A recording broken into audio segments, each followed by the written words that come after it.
Um, Today I want to introduce you to a design and tape of eyepiece that you may never have heard.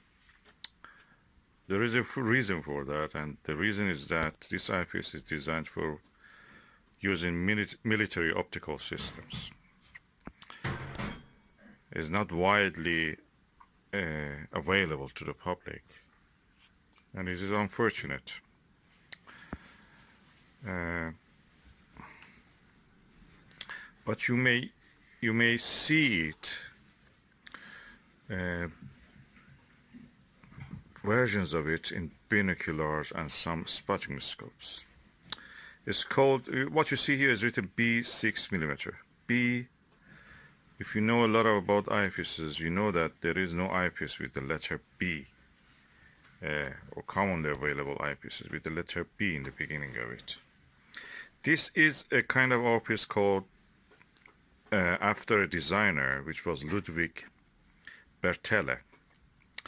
Bertele designed an eyepiece. He died in 1985. He designed an eyepiece for using military equipment optical systems to be devoid of any distortion, especially the measures and the scale all across the field. He was intending to be flat and equal. It's important in military equipment optical systems, if you have center of the field, the objects look right size, and near the edge or away from the center they look distorted, bigger. That means you will have a problem, because you will judge the distance wrong. You will judge the size of the object that you are going to target wrong, and eventually you may miss your target. That's the problem. So with this eyepiece, that problem was eliminated. The second thing about this eyepiece is that, although it is very tiny, I'll show you. It is I put it in one of these 0.96 to 1.25 inch adapters. It's quite tiny eyepiece. It almost looks like a Huygens or Ramsden. But this little gem has a field of view of 70 degrees, 70. And because of the flatness of the field of view and the fact that it has a wide field of view, actual field of view of 70 degrees, it has been claimed, and I will show you the document, that is better than the Nagler, Televue Naglers in many respects, especially in the faster telescopes which are having an F number under 4, under 5, 4, 3.4, 2.8. If you know, these kind of telescopes usually are Newtonians. They're Dobsonians, because there is a limit about of the height that a person can have at the same time having a large aperture telescope. So that limit puts the strain on it, a strain on the F number. So the F number will be really low. The eyepieces that you can use will be limited. If you use not well corrected eyepieces, you will have distortion in the field of view, and practically will be ruined. The image will not be as good as it should be. So with this Bertele, you will not have that problem. I have only a 6 millimeter version. I was lucky I got this. I bought a second-hand Pentax, Asahi-Pentax refractor, and with the kits that came with this telescope, this Bertele was one of the eyepieces in that kit for it. Japanese, of course. And I will show you the design of the lens arrangements, and when you look at it, you think, oh, I know part of it. Part of it looks like what Nagler and Televue Nagler, Explore Scientific, and many other designs, similar design like the Max Vision, Mead, UV, UWA, or MWA have. But this doesn't have the problem that those ones have.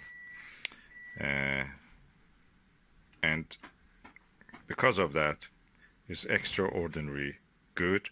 It's unfortunate that there is not much design, much eyepieces designed were based on this design.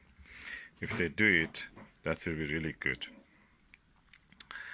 And yeah, I will show you the text of the. There's a book or booklet called "Evolution of the Eyepieces," and I was looking for information about my eyepiece, this Bertele. I know this is a Bertele. I knew it is a Bertele, but I couldn't find any information more than what is scant information here and there. And in that book, I found the information. I recommend everybody use that and find this document, Evolution of the Eyepiece. It's a PDF file. You can print it, have it as a reference to work with you. He has all the kind of eyepiece designs that you can imagine mentioned there, and the variations of them, of course, exist nowadays.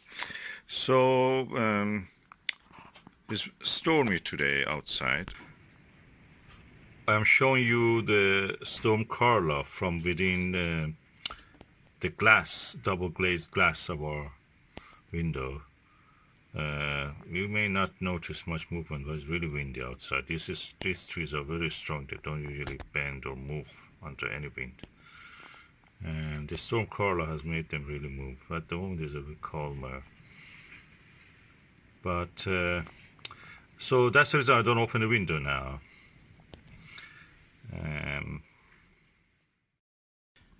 Okay, I will show you this the view of this eyepiece in a sunny day. Today I cannot open the window, it's very windy, and the view through this window at the moment is not very good. The objects are moving all the time. So I will do another video later about the view through this eyepiece. After this video, I'll just immediately put the pages of that book that talks about this design of the eyepiece.